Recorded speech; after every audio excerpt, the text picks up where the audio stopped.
Hey guys, and welcome back to the Casio Watches YouTube channel.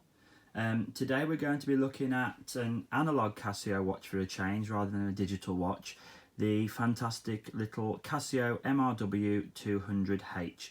But before we do that, as always, can I remind you that if you're a Facebook user, come out and check out our Facebook group Casio Watchers. We're heading just over 2,000 members at the moment, so please come over and join us if you're a Casio collector. When I do any videos about my Casio watches, I always try to include at the start where the watch features in any Hollywood films or TV programs. So I've got 3 examples today. They're not Hollywood blockbusters by any means, but they're still 3 examples.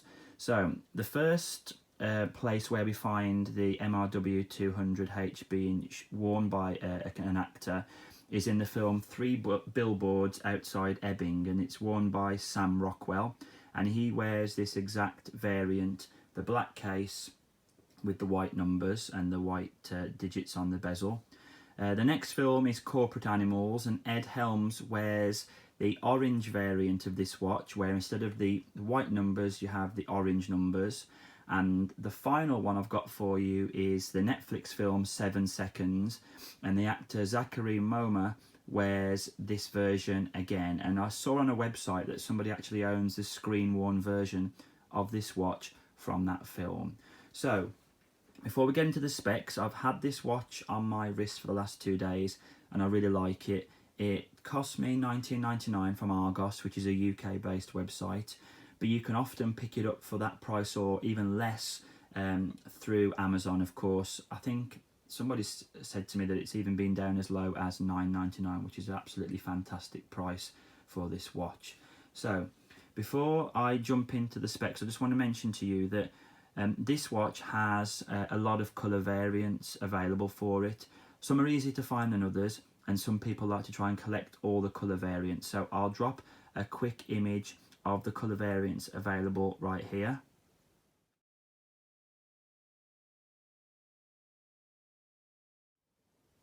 And as you can see, there's a real abundance of colours to choose from, but I've got the most common colour, which is the black case with the white numbers. So let's go through some of the specs of this watch.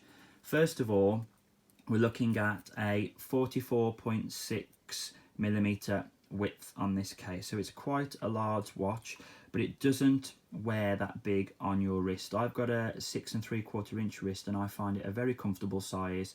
In terms of the lug to lug measurements, we've got 47, nearly 48mm from lug to lug, and we've got a depth of 11.6mm, so it's not sticking up too much. It's not going to get in the way of a shirt cuff or a jumper sleeve. It's going to allow those to go over them quite freely.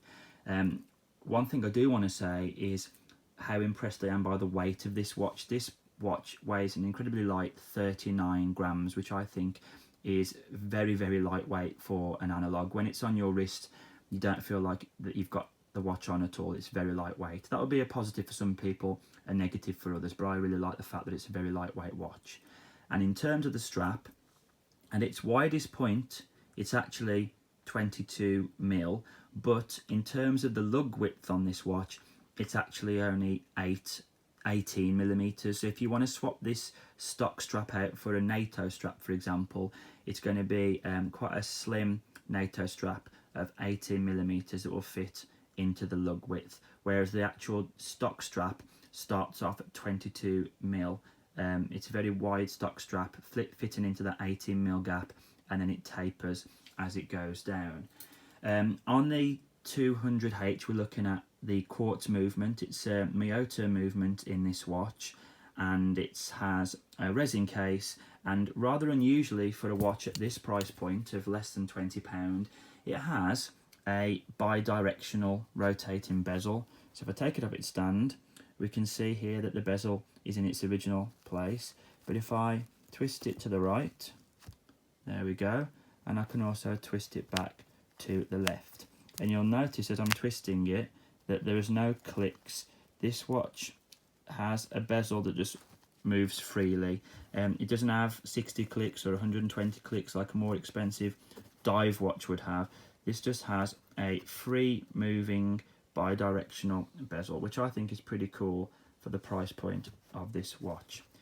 And also, once it wants to stay back on the stand, you'll see that it has a very nice day date feature here, white background, black text. It really stands out from the black face of the watch, and we have a mineral crystal over the face. Just quickly going back to the day date display, in terms of changing the day date and setting the watch time, we don't have a screw down bezel on this watch. I wouldn't expect one for less than £20. Pop the bezel out to, pop the crown out to the first position, and as you rotate the crown one way, it will change the day, and rotate the crown the other direction, it will change the date. Pull the crown all the way out, and then you'll be changing the time on the watch, and then pop it back in. And the crown itself has a nice grip texture to it, so even if your hands are wet or if you're swimming or diving in this watch, you can be altering things if you need to. Okay, and we have, as I mentioned, I don't think I mentioned this previously, but you can see here that has the 100 meters water resistance. Now, when I posted a picture of this watch on Casio Watches the other day to say that I was going to buy this watch, and then once I bought this watch, I posted another picture. People were asking me about the loom. It has a fairly decent loom for a watch that costs less than £20. Don't start expecting Seiko loom on this watch for the price that you'll pay for it. But what I'm going to do is, before I flick the lights out, I'm going to get my trusty little O light out and just give it a zap to charge up the loom. There we go. And then I'll flick the lights out so we can see how the loom shows. Just bear in mind that I'm zapping it with my little torch here.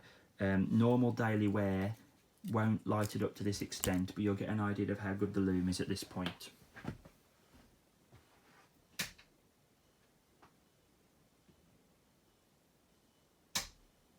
Okay, and put the light back on. So it's got I'm not complaining about that loom. When you have this on your bedside table at night, it might not be the easiest to read, but there is some loom to it. And I found from wearing this watch, at the moment, it seems that the hands have a much better loom applied to them than the digits on the face itself. But it's enough. I think it's adequate for the price point of the watch, as long as you're not setting your expectations too high.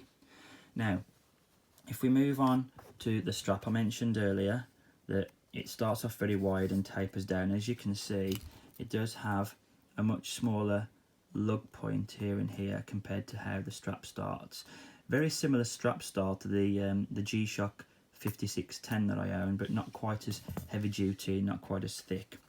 One thing that you will notice is that, again, it has these ripples in the strap, and for me personally, they can be slightly uncomfortable at times. I find this watch overall a very comfortable watch to wear because it's very light, and the strap on the whole is comfortable. However, having it on all day, these ripples do start to dig into your skin a little bit, especially on my wrists. And I noticed that when I took the watch off today, ready to shoot the video, it had left some marks right in the sort of points here on my wrist. They've disappeared now, but it did leave some marks in my wrist. But again, many people will purchase this, and one of the first things they'll probably do is replace the strap for a NATO or something similar. And as you can see here, we've got the Casio stamp on the buckle. Before I pop it on my wrist, I'll bring in another favourite of the analog Casios, the Casio Duro, just so you can see. Very similar size to each other there, but obviously the Duro is a much heavier watch. And just look at that beautiful sunburst reflection on the Duro. I'll move this out of the way because it's not about the Duro today, it's about the MRW-200H.